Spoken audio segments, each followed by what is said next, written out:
Page 4 of the residential purchase agreement, we have line 1, section D, inspections. Acceptance of this offer is subject to the following reserved right.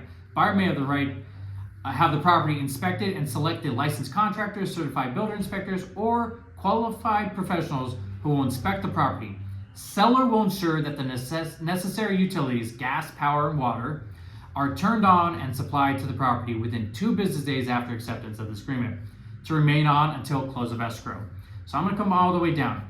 In these check boxes, this is where you, the buyer's agent, are going to check if your buyer is going to perform any of these inspections. Obviously, home inspection, I recommend that every single one of my buyers gets a home inspection.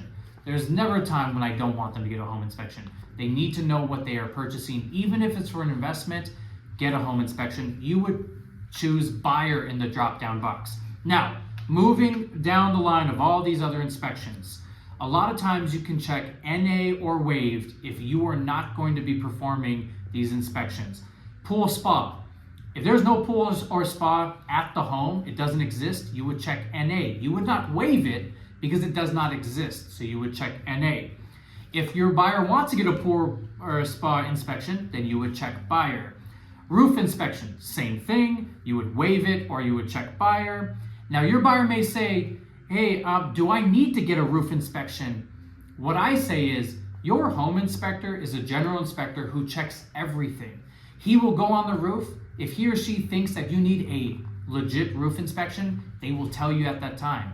And if you're getting a home inspection on day 1, 2, or 3, you now have time to go get a roof inspection. And even though you've waived it, you reserve the right, and it says it in here, you reserve the right to get any inspection you want in the due diligence period. So you go through the rest and you can figure it out. You will check NA, waived, or buyer. There is one I want to highlight, and that is the termite inspection.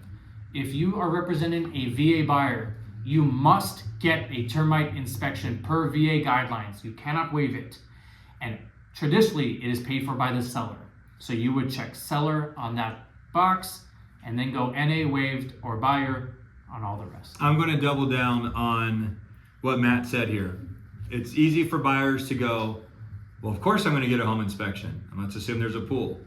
Well, there's a pool, so we need to get a pool inspection. Well, obviously a roof inspection. Okay, if you write yes to all of these, there can be a moment where the underwriter with your buyer's loan will ask for a copy of each of these inspections. And if you did not get them, you will now be obligated to draft an addendum changing the purchase agreement to reflect that you are not going to elect to get these anymore. And or they will ask you to then go get one. So, to Matt's point, get a home inspection every single time.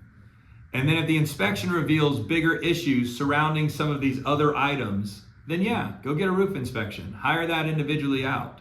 But I would start with the home inspection and then go through and see what that reveals and see if any of those revelations require additional individual inspectors. But do not go through here. I don't think it's in the best interest of our agents here to go through and click yes to every single one of these unless you are going to actually do it.